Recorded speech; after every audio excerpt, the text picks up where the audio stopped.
Salut à toi et bienvenue, et aujourd'hui nous allons parler d'un fléau très fréquent dans la société, et il s'agit de mon enfant ne parle pas, mon enfant a des retards de parole, mon enfant n'arrive pas à bien parler, mon enfant oublie, et ça majoritairement quand l'enfant a encore juste 4 ans, 5 ans, parfois 6 ans, 7 ans, 8 ans. Les parents se rendent compte que l'enfant a des problèmes à communiquer, l'enfant a des problèmes à parler, l'enfant a des problèmes à dire des simples mots, et beaucoup d'entre eux se retrouvent en train de dire à paniquer, à chercher des orthophonistes, des psychologues pour essayer de trouver une solution à cela. Alors ici, je vais juste partager quelques histoires ou bien quelques expériences, des retours de certains parents avec qui nous avons travaillé jusqu'à présent, parce que nous travaillons énormément avec ce genre de parents-là qui disent que mon enfant a des difficultés, que ce soit de concentration, mon enfant oublie très rapidement, il est encore si jeune, il n'a que 7 ans, 6 ans, 8 ans, mais dès qu'il apprend quelque chose aujourd'hui, le lendemain, tu lui demandes qu'est-ce qu'on a fait hier, il a tout oublié. Donc, des cas comme ça où le parent se dit, mais qu'est-ce qui ne va pas? Qu'est-ce qui ne va pas ici? Qu'est-ce qu'il y a? Qu'est-ce que j'ai mal fait? Et alors là, comme j'ai dit, je vais raconter juste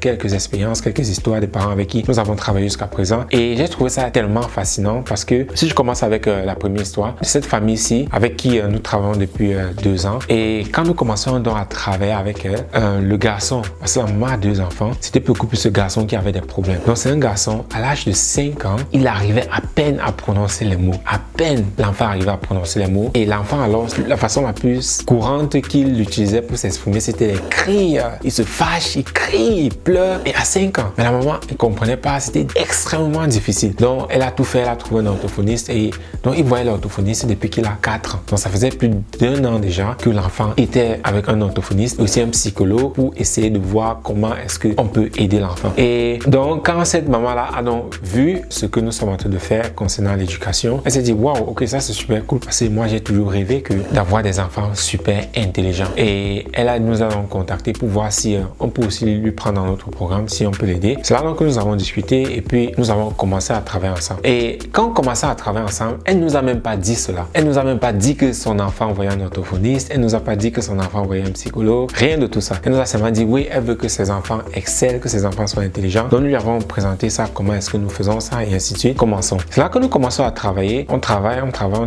et 3 semaines plus tard, elle nous appelle. Elle dit ah ok, qu'est-ce qu'il y a, comment ça va, est-ce que tout va bien? On dit oui, elle dit oui, ça va, tout va très bien, mais il y a quelque chose que je veux vous dire. Moi j'ai dit ok, qu'est-ce qu'il y a, qu'est-ce qui se passe? Elle dit je ne vous avais pas dit ça, mais quand je prenais votre programme, mon enfant suivait un orthophoniste parce qu'il avait vraiment des difficultés à s'exprimer. Mais aujourd'hui, je reviens de chez l'orthophoniste, l'orthophoniste me dit mais que je n'ai plus besoin de venir avec lui, elle ne sait pas ce que je fais, mais je dois juste continuer à faire ce que je suis en train de faire avec l'enfant jusqu'aujourd'hui, parce qu'il est vraiment en train de bien se développer, parce qu'il parle déjà, il s'exprime, il ne crie plus trop, il est vraiment... Elle dit que l'orthophoniste lui dit je ne sais pas ce que tu fais, mais continue comme ça, tu es sur le bon chemin. C'est là qu'elle me dit tu sais que je voyais l'orthophoniste avec l'enfant. Il dit ah ok, je ne savais pas. Et déjà qu'est-ce qui s'est passé?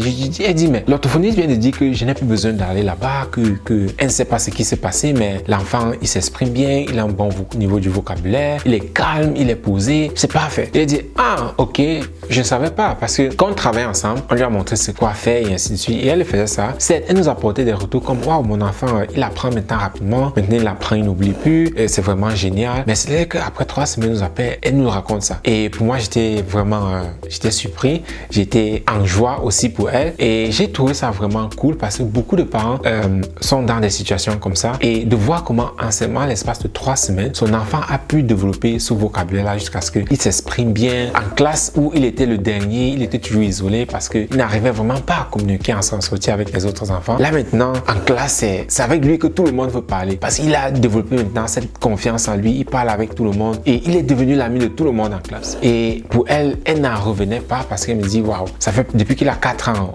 c'est difficile, c'est du calvaire, mais de voir seulement comment à l'espace d'environ 3 semaines, il a changé comme ça, c'est vraiment génial. Donc elle était vraiment contente. Et comme je dis, c'est plus d'autres parents sont dans ces situations-là où ils nous contactent, ils disent ah l'enfant n'arrive pas à bien parler, et ainsi de suite. Et là nous commençons à travailler avec l'enfant, et juste en très peu de temps, parfois 1 mois, 2 mois, 3 mois, les niveaux niveau de l'enfant change exponentiellement. Et pour certains parents, c'était que c'est difficile de faire les devoirs. C'est difficile d'apprendre. Je vous disais aujourd'hui, tu apprends quelque chose avec l'enfant aujourd'hui. Le simple alphabet, L-A, LA, C-A-K. Tu apprends ça aujourd'hui avec l'enfant. Et c'est une maman qui avait un enfant de 6 ans. Imaginez-vous, à 6 ans, ils sont encore en train d'apprendre B-A-B-A. Pourtant, les enfants avec qui nous travaillons, à cet âge-là, ils lisent déjà des livres. Oui, des livres pour adolescents. Ils lisent déjà ça. Mais étant donné qu'ils ne nous connaissaient pas encore, donc c'est là que la maman avec ce problème-là que c'est la corvée. C'est difficile, c'est la catastrophe. Donc chaque fois, c'est vraiment à penser, elle a les mots de tête. Et comment est-ce que ça va se passer? Donc,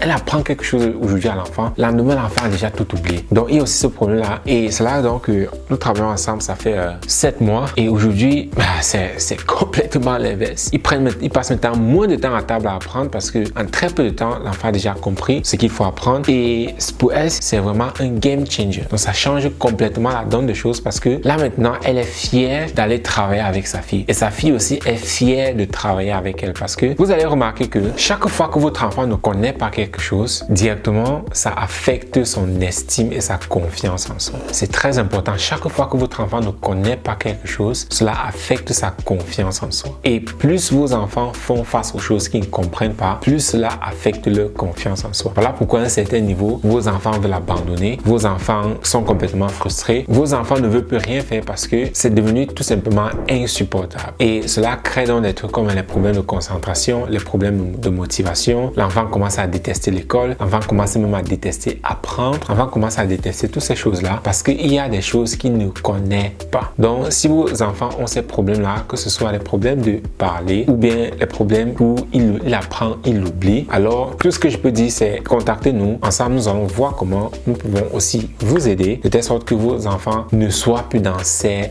trucs-là, que ce soit les problèmes de communication ou bien les problèmes de mémorisation. Donc, contactez-nous et ensemble, nous allons voir comment faire pour vous de telle sorte que vos enfants soient aussi au top du top.